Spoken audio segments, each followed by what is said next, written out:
Bah écoute, si je devais faire une petite conclusion, en fait, moi, ce que j'aurais envie de dire, c'est, bah, vas-y, j'ai deux points que j'ai envie d'aborder. Je vais essayer d'aller vite, hein. Mais premièrement, c'est sur le fait que, en fait, j'aimerais que tout un chacun n'oublie jamais qu'en fait, qu'on fait partie d'une culture, d'une petite culture, et qu'on arrive à s'entendre vraiment pour l'amener plus loin, en fait. Parce que c'est pas dans des divisions, en fait, qu'on va réussir, grâce à notre culture et à l'emmener plus loin, en fait. C'est-à-dire que les gens qui sont dans des bifs aujourd'hui, parce qu'il y a la ville qui est à 10 kilomètres, on s'entend pas, vas-y, dans 30, 40 ans, vous allez vous rencontrer près de la plage avec vos petits-enfants, vous allez vous dire, mais qu'est-ce que c'était inutile, en fait, tu vois. Et un deuxième aspect qui me tient à cœur, en fait, c'est au niveau de la direction musicale, en fait, à savoir que j'ai la sensation que on a le petit défaut d'être très polyvalent, en fait, dans nos musiques. Et malheureusement, ça fait que peut-être que parfois on se fait peut-être trop influencer et que qu'on perd des richesses. Je me rappelle, il y a une dizaine d'années, il y avait des gens qui faisaient que de la dancehall, qui faisaient que du rap façon East Coast, qui faisaient que du rap façon West Coast, qui faisaient que de la soca, tu vois, il y avait vraiment des spécialistes dans tous les styles, alors que maintenant, on s'est un petit peu refermé sur nous-mêmes, sur des vibes. Et malheureusement, je constate que quand tu regardes bien, les gens qui veulent exporter, ils vont s'exporter sur des vibes, alors que y a des gens qui vendent au niveau national en faisant de la dancehall du soleil. Je me dis, mais pourquoi on pourrait pas faire de dancehall du soleil, tu vois? Parce que vraiment, par exemple, on maîtrise la dancehall depuis des années. Donc voilà. On rappelle que Calotte Lyrical, c'est toujours disponible, donc ouais. Il faut aller, faut cliquer, faut se faire plaisir. Le site, il est là. En plus, le site, que tu sois en France, que tu sois en Guyane, que tu sois à La Réunion, Martinique, Haïti, Guadeloupe, Martinique, le site il s'adapte à l'endroit d'où tu viens. C'est ça. Donc ça aussi c'est encore de l'innovation. Donc voilà, faut aller sur le site, il y a pas mal de choses et comme d'habitude, je sais que tu lâches pas, que tu as envie d'aller encore plus loin et nous on va continuer à te suivre. Ouais, mais c'est cool. Et on va continuer à se check avec le plus grand plaisir. Plaisir partagé. Merci Allen, on rappelle que Calotte Lyrical, c'est le nom du site est calotelyrical.net. Voilà, c'est là où ça se passe et on va repartir au direct. Merci Allen. Merci, de rien. Les événements et ceux qui les créent sont sur streetdiamond.fr. Vous êtes bien sur Street Diamond, 19h-22h sur Radio RGB. Et voilà, vous avez pu entendre notre petit entretien avec Allen Castries, le créateur du site Calotte Lyrical. Comme d'habitude, dans le building. J'ai ma team Street Diamond. Comment ça va la team? Salut, ça va? On est là. Voilà, les vacanciers sont là. Hein? Non mais quand t'as dit la team, je sais pas c'était qui la team. Allez, c'était moi, c'était tout le monde, c'était... Tout le building. Donc il y a Kali qui est là dans le building. Kali, ça va, remise des vacances là après les hits locales? Ouais, mais bon, comme c'est la fin des vacances, ça veut dire retour au boulot, donc c'est pas forcément bon, quoi. Je te jure. Kaiser, comment ça va? Ça va et toi? Bah écoute, moi ça, c'est toi le vacancier, mon frère. C'est toi qui bouge à gauche, à droite. C'est toi qui reprend le taf. Écoute, il faut aller prendre un peu de soleil, hein, se recharger les batteries, après revenir à Paris dans le foie et on taf. Hein. C'est important, il y a encore du taf, il y a encore pas mal de choses à faire. Et j'imagine que la nouvelle session de Hit Local, ça tape à nouveau. Il y a Manu Dorlis qui est dans le building. Salut. Ah, pour une fois que ta voix est bien réglée, c'est exceptionnel. Alors là, je suis choqué, mon frère. Ouais, c'est l'alcool d'hier aussi. Joyeux anniversaire, Laurie Pézeron. Ouais, Laurie. Donc voilà. 18 ans. 18 ans, voilà, une grosse dédicace à Laurie qui fait partie de la Team Street Diamond, comme certains le savent. Et il y a Mademoiselle AC qui est dans le building. Comment ça va, AC? Ouais, je suis là aussi, pas loin. Toi aussi, t'as fait un anniversaire, c'est ça? Non, ça va, j'ai l'air un peu fatiguée ou un peu pompette, mais c'est pas du tout le cas. Ah, ok, d'accord, c'est normal. Non, c'est le réveil à 8h du mat. Il y a aussi Kelly, notre community manager, qui est là dans le building. Kelly, ça va? Je te fais un petit coucou au loin. On t'envoie du love et encore du love et encore du love. Alors, vous pouvez nous écouter sur Radio RGB.net, bien sûr, sur le 99.2 FM, bien sûr, mais sur notre propre site, on est là en live. Vous pouvez voir nos articles, etc. streetdiamond.fr Et bien sûr, n'oubliez pas qu'on est en live Facebook. Donc, si vous voulez voir nos tronches, si vous voulez nous voir bien, vous voulez voir le bronzage de Kali, si vous voulez voir les vagues de Kaiser, si vous voulez voir tout ça, eh ben, vous branchez tout simplement sur le Facebook Live. Donc, le précédent, il a bugué, hein, donc ne m'en voulez pas. J'en ai balancé un nouveau. Donc, je pense que celui-ci, il va mieux se passer. Et dans le building, on a 2 invités et pas des moindres. On a Viandi Toons qui est dans le building. Donc Viandi Toons qui est le rédacteur en chef de l'entier.net et de Tout pour ma star. Comment tu vas, Viandi? Eh ben, je suis là au calme, on fait aller. Ouais, c'est la première fois que tu viens sur Street Day, ça fait plaisir. Donc ça va, tu te sens bien, tranquille, on t'a bien reçu? Ouais, bien, très bien. Et ben cool. Et à côté de moi, il y a Pepsi qui est là dans le building. Yes. Pepsi, comment tu vas? Ben ça va, tranquille, bien reçu. Bien reçu aussi, ouais. On t'a mis bien. Voilà. Bah moi ça me fait super plaisir les gars de vous avoir dans cette émission parce que vous faites partie, on l'a dit, hein, des sites justement les plus visités dans la Caraïbe. Et justement on en parlait par rapport à Calotte Lyrical et à Alain Castri, on en parlait précédemment. D'ailleurs, il vous envoie le big up et il apprécie aussi votre travail depuis toutes ces années. Hein. C'est pareil.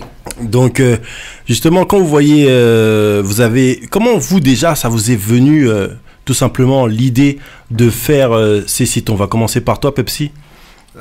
Moi déjà, depuis l'époque des Skyblogs, il y avait un Skyblog où il y avait toutes les news dancehall, ça s'appelait Power Dancehall Skyblog, et en plus il est toujours en ligne, et je suivais dessus. Après il y a eu les Calotte Lyrical, One Music Crew comme il disait, et moi j'avais envie de mettre, tu vois, ma pierre à l'édifice, mais j'étais plus underground Martinique, tout ça, donc j'ai commencé comme ça, underground Martinique, les petits gars qui n'étaient pas encore connus, et puis après ça a pris de l'ampleur, et voilà.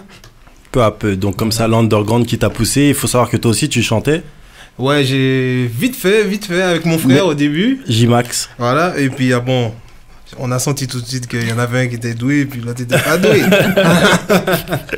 Non, mais en plus, ça donne une expérience, ça fait que tu es dans le truc, quoi. Tu vois comment ça se passe un petit peu, tu l'as vu de l'intérieur. Ouais, j'ai toujours été assez proche du game puisque j'étais à l'école avec Kalash. Après, mon petit frère, c'est J-Max. Mais j'ai souvent côtoyé les mecs par rapport à mon frère et aussi par rapport à la page, donc c'est vrai que j'ai toujours été assez proche. Après j'ai check Kaiser, je sors local, tout ça, j'ai connu Soué quand elle est au tout début avant qu'elle pète, tout ça, voilà. Toujours des bonnes rencontres, j'ai toujours été là quand il faut voilà. Ok, et toi Viandi Toons, qu'est-ce qui t'a donné envie justement de faire ton site? Moi en fait ça a commencé. Ça commence par Tout pour ma star si je ne m'abuse. Ouais, effectivement. J'ai commencé en 2011 avec Tout pour ma star. Vas-y, parle. Et puis au fil du temps, j'ai kiffé la vibe des États-Unis à ce moment. Mais en fait je me suis posé la question à ce que je partage les choses des étrangers.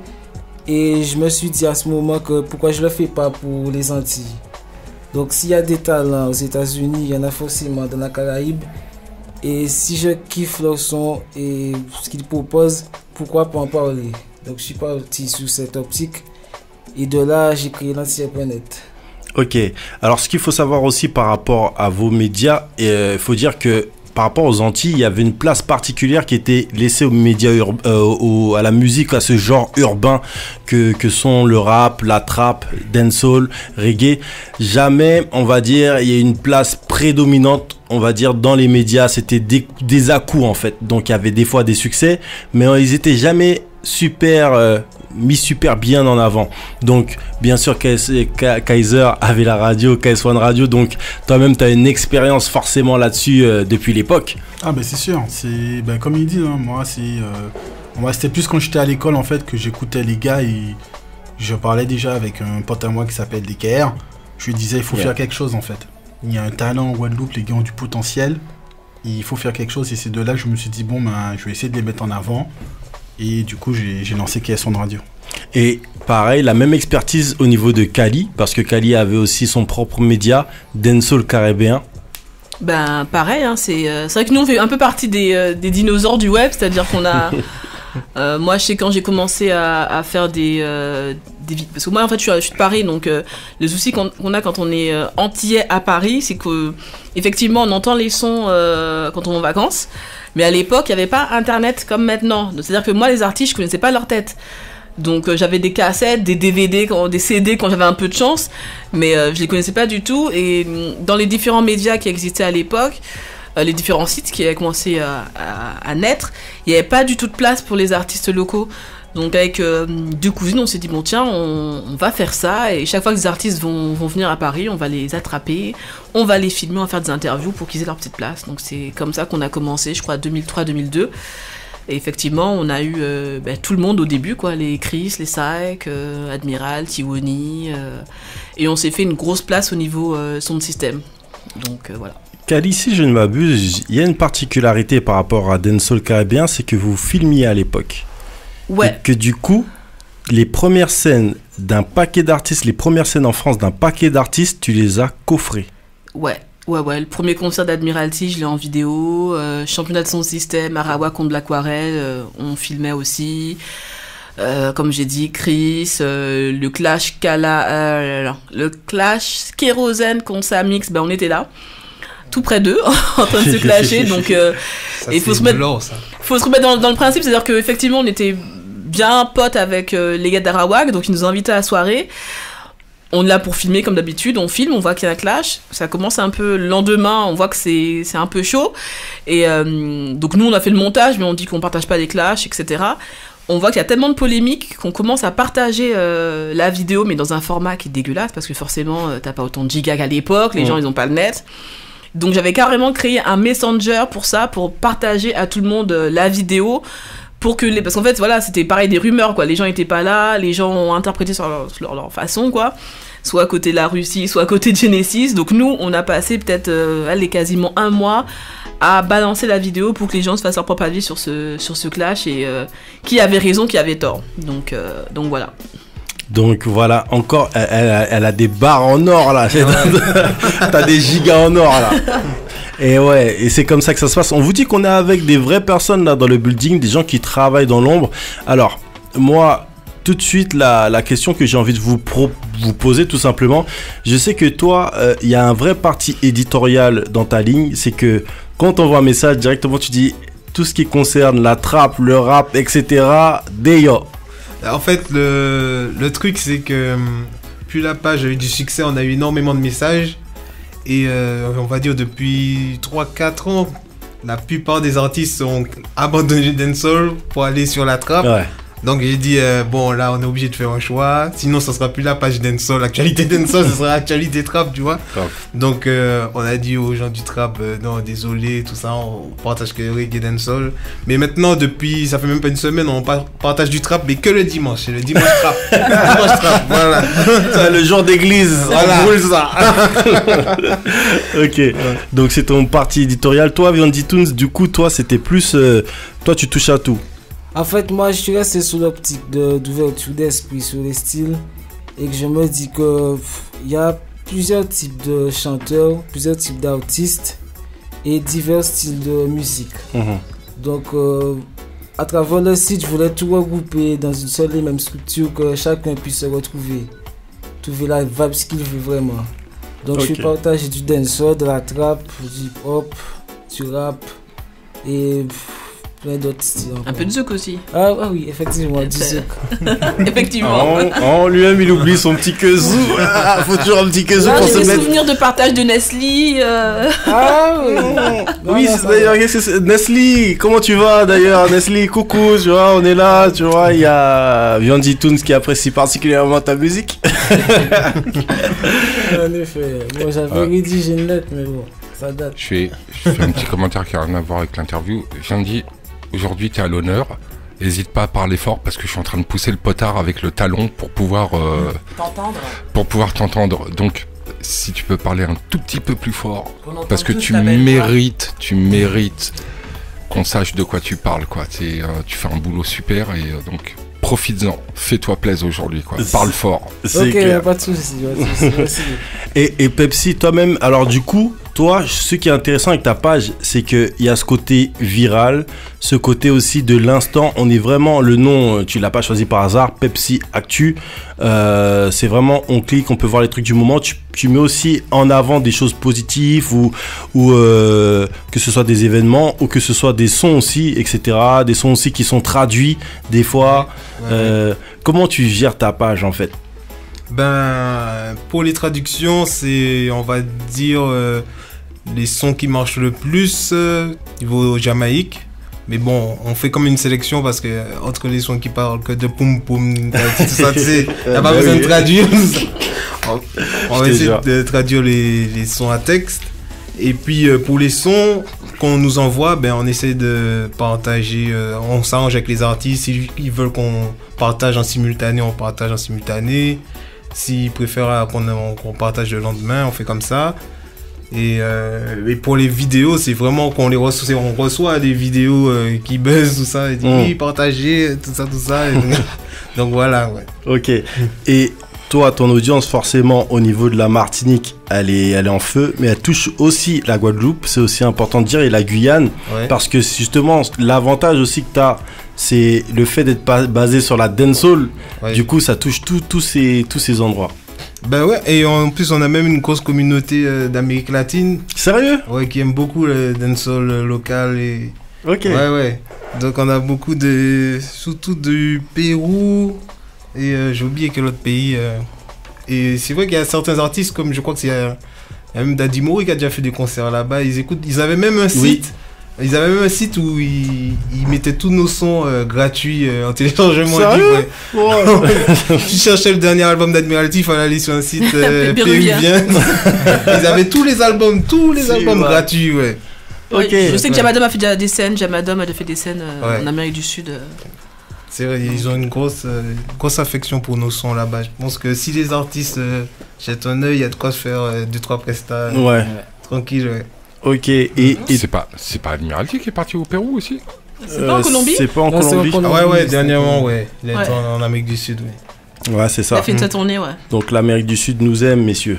Donc il faut y aller. Je le redis, hein. Même Specta, elle y est allée il y a pas longtemps. Voilà. Ah oui, c'est vrai, il y a Specta, il y avait aussi Sir Samuel. Oui, il y a une partie du Sayan aussi qui est partie. Et Vislo aussi. Enfin, l'ex-Sayan, pardon, excusez-moi. Attention, si on ne dit pas ex-Sayan, on va avoir des problèmes. Ah oui, très juste, pardon. Très juste, attention. Pardon, excusez. Pardon, excusez. non, private joke. Viandi, toi-même, donc, il nous le disait, Alain Castry. Il y a ce parti pris aussi rédactionnel, donc des interviews. Il y a aussi, hormis les interviews, il y a aussi, tu te mouilles, tu fais découvrir des artistes. Et là, du coup, tu aimes rentrer dans le fond, dire à la première personne, et voilà pourquoi moi j'ai kiffé cette personne. Donc, est-ce que tu peux nous dire, tout simplement, d'où ça part cette envie rédactionnelle? En fait, j'ai envie de m'intégrer en fait dans ce que j'écris. J'ai envie que quand j'écris, que je fais découvrir la chose, que je m'imprègne et que je montre vraiment comment j'ai découvert l'artiste. Parce que ça peut être des trucs basiques de la vie, genre tu vas sur YouTube et là tu peux découvrir un artiste du jour au lendemain. Et moi je vais l'expliquer vraiment comment je suis arrivé à tomber sur un talent comme ça. Et je le transmets à travers l'article. Ok. Et moi, j'ai beaucoup apprécié parce que justement, on l'a vu avec plusieurs artistes justement que tu as interviewé, cette vibe, comme tu dis, de vouloir mettre cette personne à l'avant et dire comment on l'a vu, notamment par rapport à la Guyane. Et on l'a vu sur vos deux sites, c'est-à-dire par rapport à la Guyane qui montait. On a vu le côté rédactionnel chez Viandi et on a vu des vidéos débarquer sur Pepsi Actu. Comment vous pensez que la Guyane actuellement, c'est l'endroit qui brûle le plus au niveau de la dancehall? Pour moi, la Guyane, ils sont vraiment retournés à l'essentiel, tu sais, le dancehall à la jamaïcaine. Nous, nos artistes, ils étaient comme ça avant. Et puis maintenant, ils sont plus dans un dancehall un peu slow, un peu commercial. Et en Jamaïque, ils sont vraiment en mode sound system. Et je pense que le public, ils en redemandaient un peu en soirée. Donc franchement là ils ont trouvé un bon créneau et ça marche vraiment bien pour eux. On peut voir avec Jana et Bambi qui à l'international c'est super bien pour eux et je pense qu'il y a encore de quoi faire hein, en Guyane. Est-ce que selon vous, ça vous étonne justement la trajectoire que prennent Bambi et Jayana King d'être à ce niveau même au national, international? Ça m'étonne pas trop parce qu'ils ont aussi une image, ils envoient vraiment une image et ils ont le talent qu'il y a pour percer dans le national. Donc quand tu associes ces deux-là, c'est sûr que ça peut péter. Mais comment vous expliquez que la Martinique-Guadeloupe décroche un petit peu à ce niveau-là et soit plus dans une vibe soft et Moi je pense que c'est depuis qu'il y a eu les sons de système qui ont disparu, dès que les sons de système ont disparu, je pense que la vibes dancehall a commencé à baisser. Après il y a le rap, le trap qui sont arrivés et qui étaient un peu plus intéressants. Donc il y a beaucoup d'artistes qui ont vraiment changé. Par exemple, je me souviens dans les vidéos de freestyle à l'époque, il y avait Mikey Dengue, pas Mikey Dengue, mince. Mikey Débrouillard. Ouais, Débrouillard qui chantait du dancehall maintenant. Après, il est passé direct au rap, tout ça. Et même dans le Genesis, tout ça, avant c'était vraiment dancehall, les mixtapes Askeri, tout ça, vraiment dancehall. Après, ils sont presque tous passés dans du trap, du rap, tout ça. Lutin et compagnie, je me souviens, c'était que dancehall, tout ça. Même en Martinique, il en reste plus beaucoup en mode dancehall. Donc c'est vraiment, il y a eu l'influence des États-Unis. Et en Guyane, eux, ils sont vraiment restés vraiment dans les bases jamaïcaines. Même leurs DJ, leurs soirées sont vraiment pas comme nous. C'est vraiment comme en Jamaïque. Le DJ avec le micro qui crie, qui demande des pas de danse. Ouais, le sélecteur. Et nous en Martinique, c'est fini, et en Guadeloupe, ça a jamais été comme ça. Hein. Et quelque part, il y a pas aussi un délire parce on en parlait aussi avec Alain Castry, c'est-à-dire que en fait, en Martinique et en Guadeloupe, on est tellement porté sur les clips qu'on a un peu délaissé le son entre guillemets, c'est-à-dire que la Guyane, ils sont pas à donf sur les clips en fait. Ils sont à donf sur le son. Ils sortent des sons, ils sortent beaucoup de sons sur SoundCloud. Et je vais rebondir sur ce que disait aussi Pepsi, c'est que effectivement aux Antilles, il n'y a plus effectivement de son de système physique, donc d'événements où les jeunes prennent le mic et s'affrontent et confrontent aussi leur production à un public. Mais en France aussi, il y a beaucoup moins de son de système et la jeune génération n'y a pas accès. C'est-à-dire qu'effectivement, les Tiwoni, les Straka, ils tournent, ils sont tout le temps en son de système. Mais c'est vrai que dans les années 2003-2005, il y en avait tout le temps, il y avait des soirées son de système, tout le temps. Il y avait le championnat de son de système aussi, ça a créé une émulation de dingue. Et effectivement, après Blackwell et Arawak, on n'a pas entendu de jeunes se structurer comme ça pour faire des sons de système. Donc effectivement, le mouvement est mort comme ça. Et c'est un pan de culture qui disparaît aussi parce que moi, franchement, j'ai découvert beaucoup d'artistes en son de système en allant justement voir Arawak, Blackwell. C'est là que j'ai entendu pas mal de sons. Il y a aussi KSS. Ils sont tous nés avec ça. Et on a eu et la disparition des sons de système et l'arrivée d'Internet. Donc l'arrivée d'Internet, la facilité d'avoir un studio chez soi. C'est-à-dire qu'avant, t'as pas de studio, t'allais chez ton pote.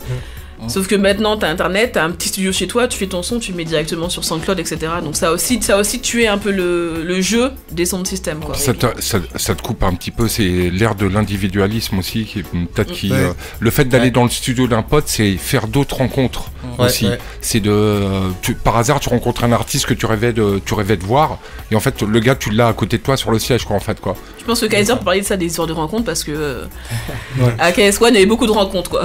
Ah, mais c'est clair. En fait, les freestyles se faisaient chez moi, donc tu vois, j'ai des artistes qui ont même écrit des sons chez moi, tu vois. Ils sont restés genre de 20h à 3h du matin en train d'écrire des sons, tu vois. Yad de Mercenaires, j'ai des bons souvenirs par rapport à ça. Et par contre, pour revenir par rapport à la dancehall, tu vois, Mikey Débrouillard, peut-être, alors je ne sais pas dit qu'il se cherchait, mais quand je regarde aujourd'hui la carrière qu'il a fait en hip-hop, il a aussi gagné un Hit Local Award. Je me demande, est-ce qu'il aurait eu la même carrière s'il était resté en dancehall?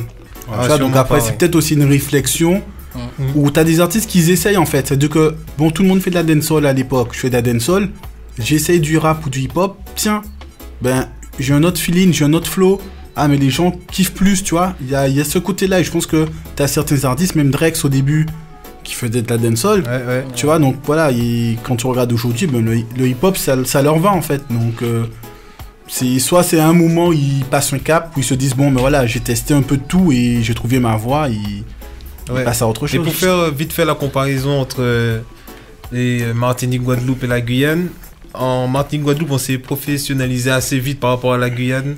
Tout de suite, nos artistes ont commencé à avoir manager et ça a commencé à devenir un petit peu plus dur de les avoir. Avant, moi, je regardais beaucoup les freestyles. À l'époque, je téléchargeais sur Emule. Je cherchais il n'y avait pas encore YouTube, je cherchais des freestyles. Je marquais freestyle Guada ou freestyle Martinique. Et tu sais, il y a des freestyles qui sont restés anthologiques, comme freestyle à la défense septentrionale du coup, tout ça, ou freestyle Swan Radio là dans l'école, je sais pas quoi là, tout ça. Tout ça, c'est des trucs que tu vois, waouh, ces gars-là déchirent. Maintenant, des freestyles, il n'y en a plus trop, hein, tu vois même plus ça. Déjà que le son de système a disparu, mais même juste se réunir entre gars qui aiment la musique, chanter, ça n'existe même plus, ça. Et même par rapport, pour faire aussi une comparaison entre Guadeloupe et Martinique, en tout cas, la vision que moi j'en ai, ayant grandi en France, c'est que moi j'ai l'impression qu'en Martinique, il y a quand même une grosse souche reggae. Ouais. C'est très très ancré, les foundations ils sont quasiment tous martiniquais, donc il y a quand même une base qui est plus importante qu'en Guadeloupe, où en Guadeloupe ça a plutôt commencé par le hip-hop. Les premiers artistes urbains qui ont pété, c'était Fuck Lee, Dali, c'était vraiment hip-hop. Après ils ont tous viré en dancehall pendant 5-6 ans, ils ont tous viré dancehall. Et après il y a eu le crump, donc après c'était foutu, ils sont tous passés. Donc c'est vrai que je pense qu'en Guadeloupe on est plus, on sait pas trop. On change rapidement de style, on est. Alors qu'en Martinique j'ai l'impression qu'il y a quand même une grosse base comme reggae, dancehall, plus en tout cas qu'en Guadeloupe. Ouais, je pense aussi, Martinique, on était assez reggae dancehall. Vas-y. Mais en fait, moi, je pense que la dancehall va revenir petit à petit en Guadeloupe et en Martinique.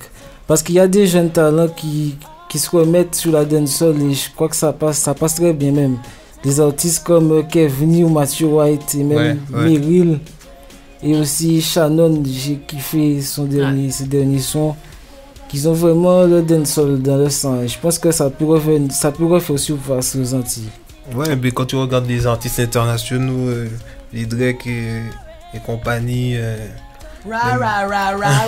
les Rihanna, tout ça, qui revendiquent le dancehall, là je me suis dit, les mecs, là, il y a un truc là, Et bien justement, messieurs, Alain Castry, il a été assez clair. Il est venu, il a dit lors de son interview qu'il comprenait pas c'est pas qu'il comprenait pas, il constatait qu'au niveau de la musique dite musique soleil, on mettait en avant un certain type d'artiste en France et que en fait, nous on a assez de talent pour prendre complètement ce créneau-là au niveau national et que les artistes ne cherchent pas à obtenir ce créneau et on peut même toucher l'international du coup. Ouais, c'est vrai que même des fois tu lis des articles du Parisien, tu vois Kinvé, le king de la dancehall, tu te dis oh là il y a un problème là, même au niveau je sais pas, je connais pas les votes de Kinvé, mais chez nous on a vraiment du lourd, du potentiel et on a même des sons qui jouent tu sais aux États-Unis dans la communauté haïtienne, tout bien ça. Sûr. Donc faudrait qu'on récupère ce créneau ou même qu'on passe outre et qu'on fasse des liens directement avec Miami où il y a une grosse communauté haïtienne qui est là, qui écoute nos sons et il y a des producteurs aussi, puis certains on serait même étonné de savoir que par exemple Russian il travaille avec Kalash et même avec un mec de Saint-Barth qui me contacte, il travaille avec pas mal de francophones aussi et je pense il faut qu'on passe outre le national et qu'on passe directement à l'international. Mais c'est vrai qu'on est habitué en fait, je pense qu'en tant qu'Antillais, on a je pense le regard tourné vers l'Est, vers la France, alors qu'en fait tout près de nous, même déjà rien que dans les îles d'à côté, on a un potentiel de ouf quoi. Donc, c'est vrai. Et pour rebondir aussi, c'est que bon là, on parle Guadeloupe, Martinique et Guyane, mais à la Réunion aussi, il y a une petite souche dancehall et moi je sais par exemple que quand j'ai découvert MC Duke, il envoie du super lourd. Il a un peu, il est très lourd. Là, il s'est un peu calmé, mais il a des sons pendant 1 ou 2 ans là. C'était pour moi, c'était MC Duke et Jana King. C'était vraiment le vent nouveau du dancehall qui est apparu avec une force et puis un flow qu'on n'avait plus entendu aux Antilles, que c'était un peu endormi aux Antilles. Et eux, ils ont apporté de la fraîcheur quoi. Mais pour en revenir à Kinvé et compagnie, toute cette vague de musiciens, enfin ils font partie de la communauté de musiciens.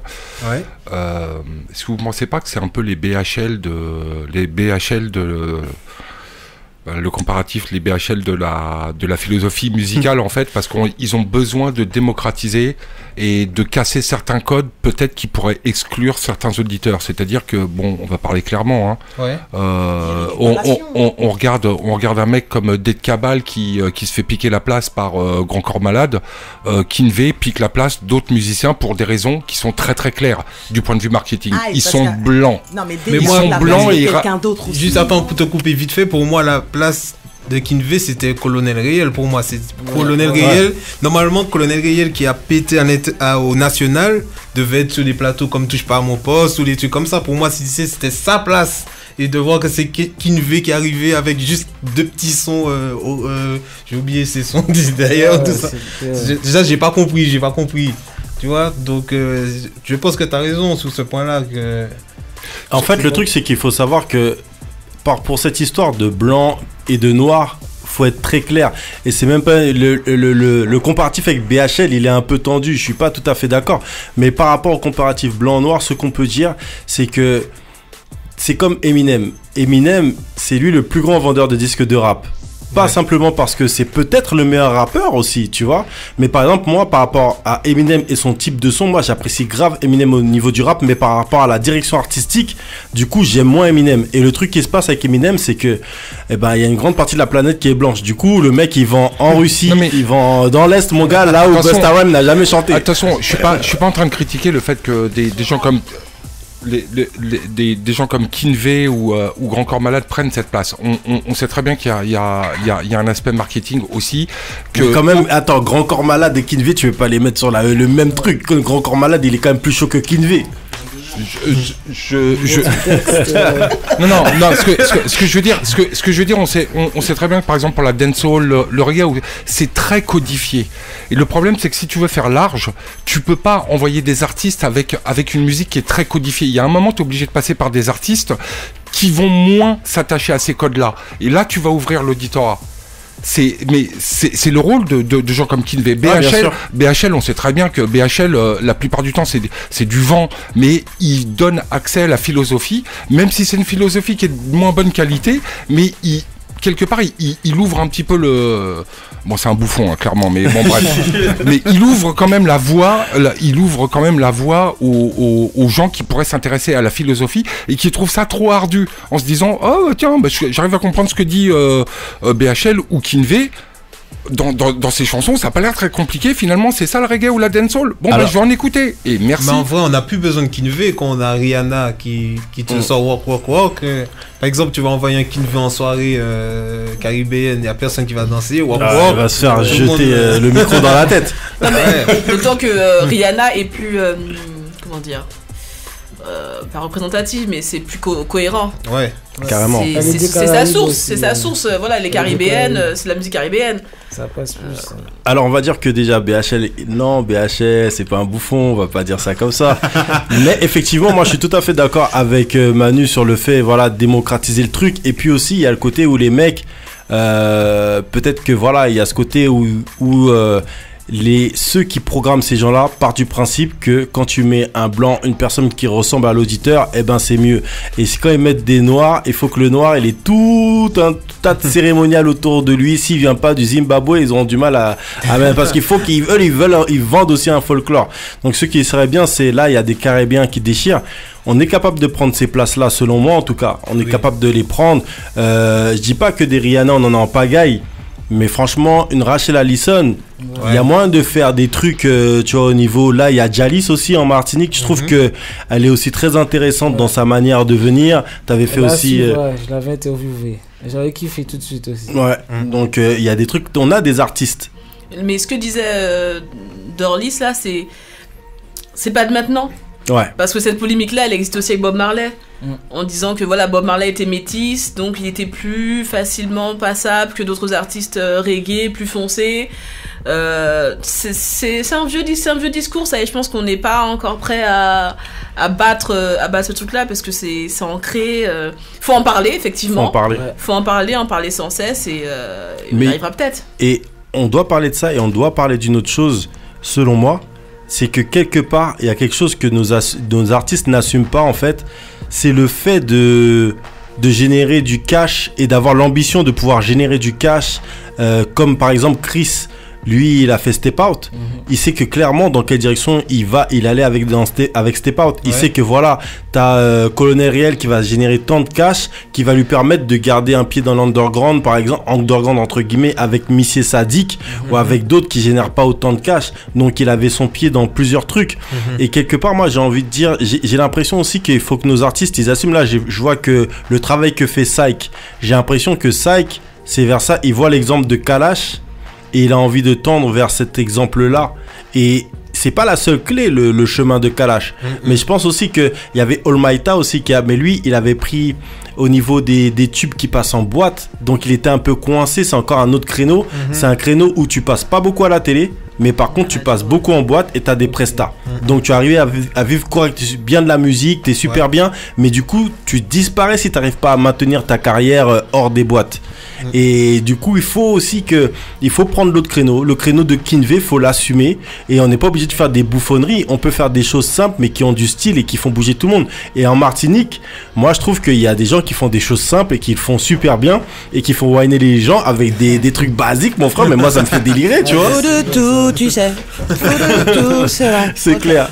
Donc, il y a moyen de faire des choses, tout simplement. Après, au niveau dancehall, on n'aime pas trop les blagues. Avec le dancehall, on fait pas trop de sons n'importe comment. Surtout nous, les Antillais, on n'aime pas trop. Je pense qu'au niveau son de système, tu vois, les sons, les sons moyens, ça passe pas trop. Le 2 notes. Va en langage de puriste là. Bah ouais, c'est ça. C'est que tu vas avec ton rythme de notes en dub fi dub. Je pense que tu vas te faire rironner, quoi. Faut un minimum de travail, quoi. Parce qu'à force aussi, on dénature ce qui est le reggae, ce qui est le dancehall aussi. Donc c'est bien d'avoir des sons pour s'amuser, moi j'aime bien, etc. Mais il faut aussi garder l'authenticité d'une culture qui n'est pas la nôtre en plus. Donc moi c'est mon avis. Moi ce que j'ai remarqué quand je suis parti en soirée, que ce soit ici ou en Guada surtout, c'est qu'il y avait toujours par exemple le quart d'heure de notes. Tu vois ce que je veux dire? Parce qu'en soirée il y a toujours un moment, tu vois, tu as besoin de délirer. Donc tu auras ton gros saut dancehall, tu auras ton petit hip-hop trap. Et tu auras toujours ton moment où il y a le petit délirage et que là, ça whine et ça tape le sol. Tu vois ce que je veux dire? Après, pour moi, ça me gêne pas. Après, on n'est pas obligé de l'appeler dancehall, on peut juste l'appeler de notes. Comme t'arrives en Amérique latine, ils vont pas dire c'est de la dancehall, ils vont dire c'est du reggaeton, tu vois. On le danse pareil, tu vois. Donc, c'est, on va dire une mouvance dancehall. Alors qu'on sait que le reggaeton est arrivé après un dancehall, mais bon, c'est pas grave. Mais oui, voilà. Grave. Donc c'est des mouvances qui, selon les coins, selon le vent. Voilà, selon le vent. Après, maintenant, pour revenir sans être méchante sur Kinvey et sans trop traîner, c'est juste une question de popéisation. À partir du moment où ta musique est popéisée, parce que pour moi, Kinvey, c'est de la popéisation, c'est ce que j'appelle de la récupération, c'est que ça marche grave, en fait, là où ça se passe. Mais que on peut pas toucher les gens avec le même produit qui est coloré. Il y a tellement de piments et d'épices là. Les gens, ils ont mis du bois d'Inde. Ils sont pas habitués. Mais ils ont trouvé le plat intéressant. Ils aiment le goût. C'est comme quand tu vas chez l'asiatique, notamment tu vas au chinois, ou tu vas, etc. Tu vois, ou tu vas chez, je sais pas, même chez l'africain ou l'indien. Et ben, tu te rends compte qu'en fait, la nourriture, elle est pas forcément comme eux, ils mangent chez eux. Parce qu'il y a moins d'épices. Ils édulcorent. Et ils ne mangent pas les maquis californiens. Je vous le dis, ça n'existe pas chez eux. Je vous rappelle que vous êtes bien sur Street Diamond, 19h-22h sur Radio RGB. On est bien accompagné parce que je suis avec ma team Street Diamond. Et on est avec Pepsi et Viandy Toons dans le building. Il nous reste encore une quinzaine de minutes. Messieurs, il y a un sujet qu'on est obligé de prendre. Et on en a parlé précédemment. C'est le sujet de la thune, les gars. Faut qu'on soit concret là-dessus. Moi, j'ai envie de savoir, est-ce que vous arrivez à générer du cash? Est-ce que vous arrivez à payer vos déplacements? Est-ce que vous arrivez à investir? Sinon, est-ce que vous avez de la visibilité? Qu'est-ce que vous... Non, moi, on me propose souvent des trucs, mais sans argent. Merde.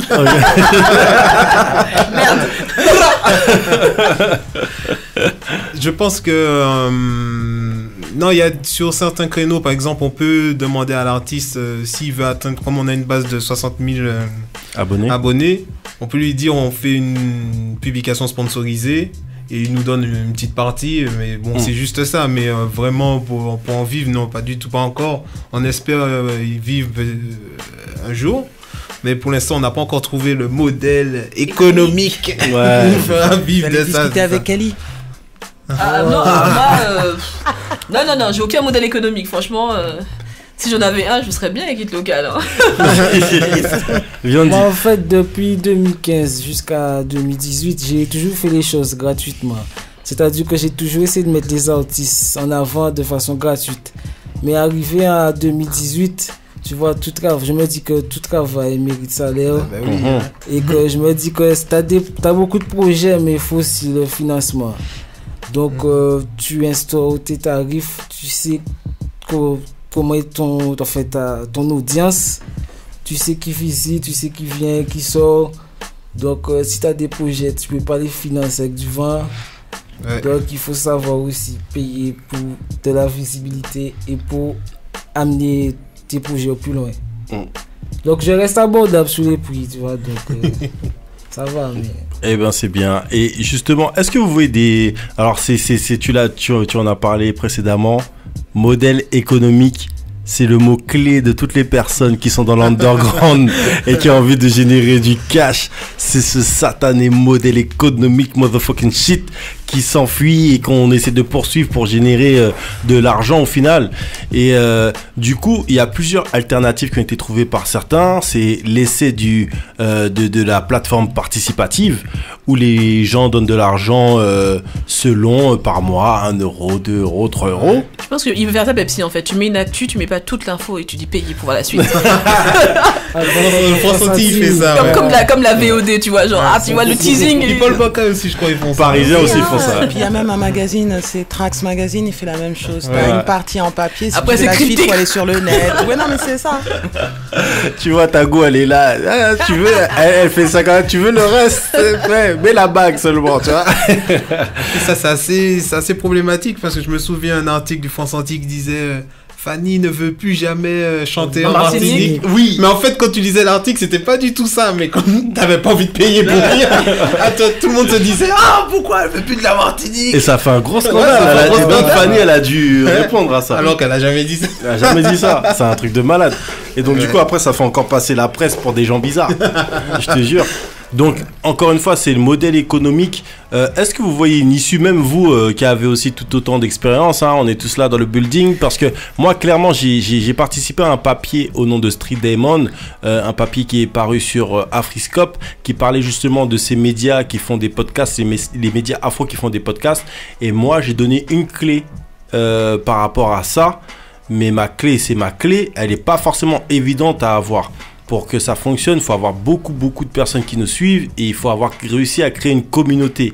Ma clé, c'était en regardant, comment il s'appelle, un podcasteur en fait, un podcasteur français qui est le premier à être rémunéré régulièrement en fait par l'argent de son podcast. En clair, il génère à peu près entre 1800 et 2000 euros par mois. Ouais, ça c'est bien. Et il est payé par une plateforme participative. Donc Patreon, je crois, ou un truc comme ça. Et donc, en gros, les gens mettent 1 euro, 2 euros par épisode. Ouais. Et comme lui, il a vraiment beaucoup de gens qui le suivent. C'est comme un pourboire, quoi. C'est comme un pourboire. Ouais. Mais du coup, il est vraiment beaucoup suivi. Et la plupart des gens ne payent pas, mais une partie des gens payent. Ouais. Du coup, les gens, ils ont accès à d'autres contenus exclusifs, etc.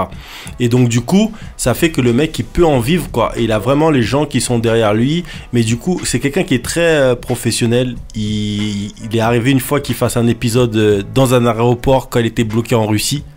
Et le gars, il arrive à faire, je sais pas, par semaine, il fait environ 10 podcasts différents ou des trucs comme ça, quoi. Ah ouais. Donc là, maintenant, il a changé un peu de formule et voilà, mais il est assez productif. Vous, avec Hit Local, c'est pareil, c'est la croix et la bannière pour avoir des financements, j'imagine. Je fais style, je sais pas. Ouais, en fait, moi, je laisse tout revenir sur l'ancien temps, ouais. Surtout sur. On a des sites qui sont. On a eu des sites il y a très longtemps. Et c'est vrai qu'à l'époque, déjà, on pensait pas à se fusionner, ce qu'on aurait dû faire. On aurait été plus forts tous ensemble.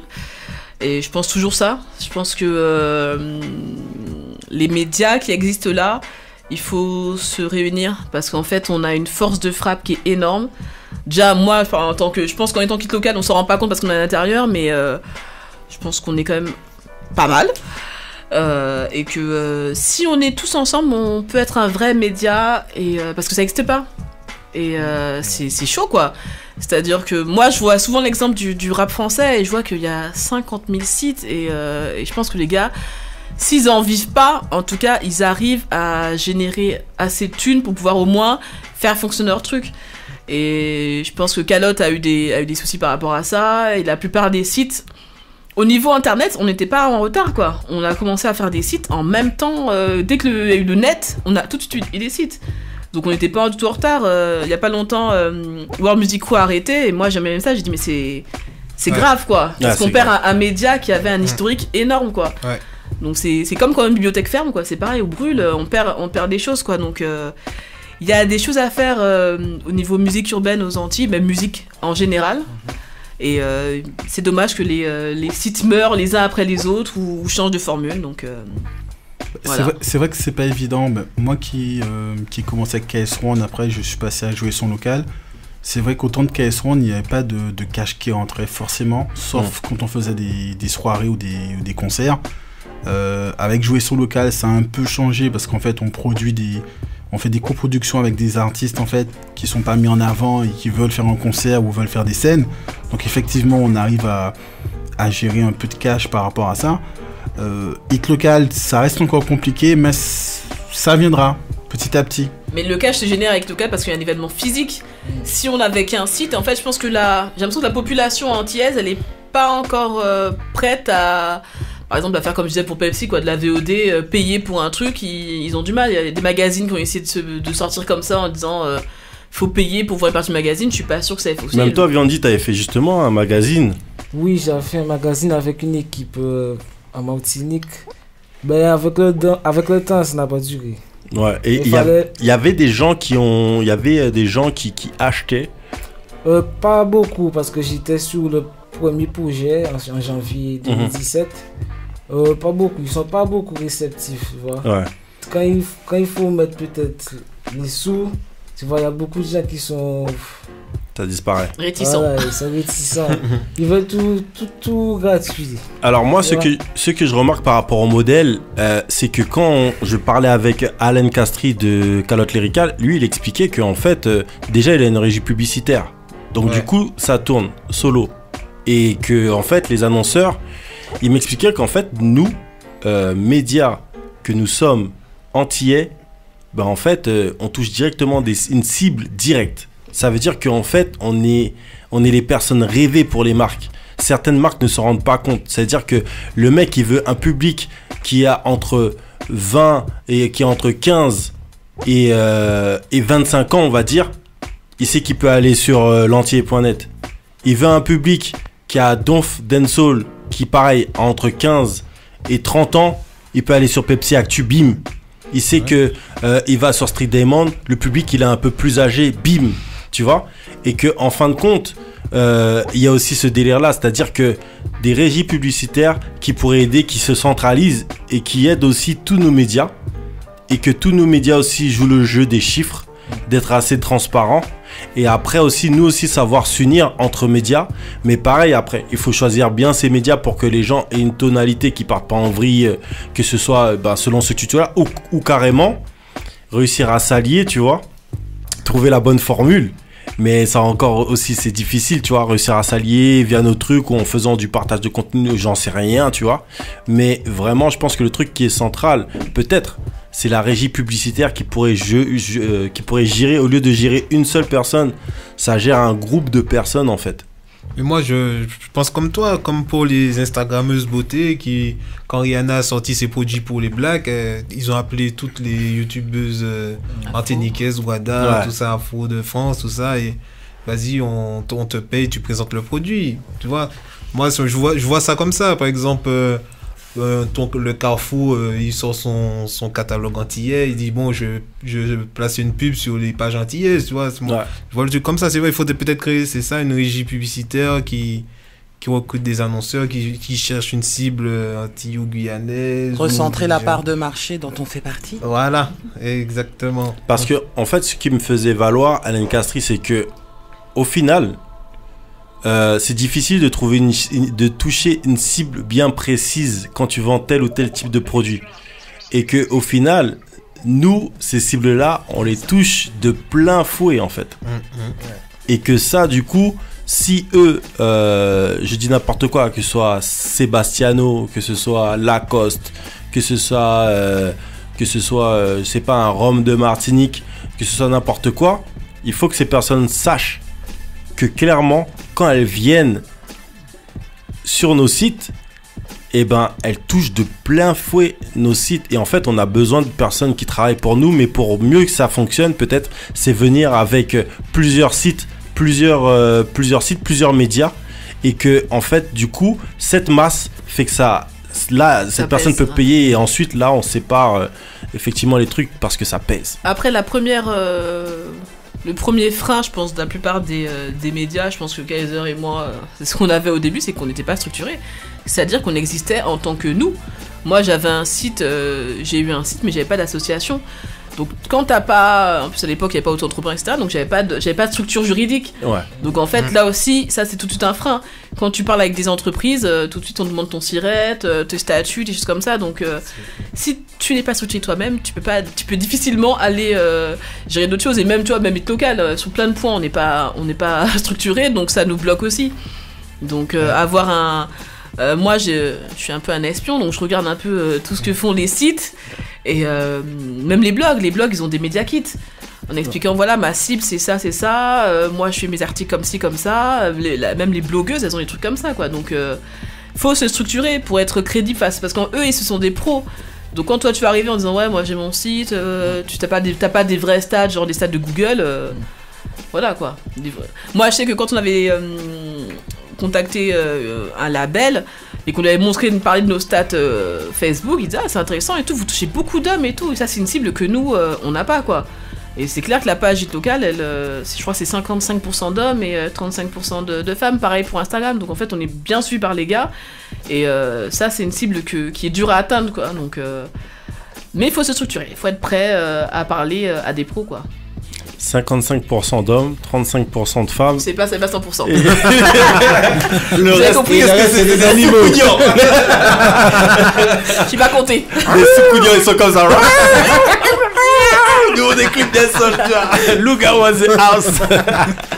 Luga et Kaila. Non, mais c'est vrai, il faut être structuré aujourd'hui parce que moi, je vois l'évolution, tu vois, par rapport à mes médias avant et Hit Local aujourd'hui.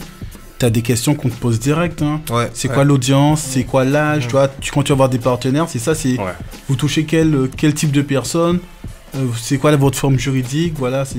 Faites une facture. Voilà, une facture, envoyez un nouveau statut, vous avez un dossier de présentation, tu vois, moi à l'époque, une fois, j'avais été voir un label, quand j'ai créé son radio, il m'a demandé un dossier de présentation, tu vois, ma forme juridique, j'avais aucun des deux, hein. Il m'a dit, bon, mais vous revenez quand... vous serez prêt. Tu vois, quand tu connais pas et que tu arrives comme ça au début, tu prends une claque. Hein.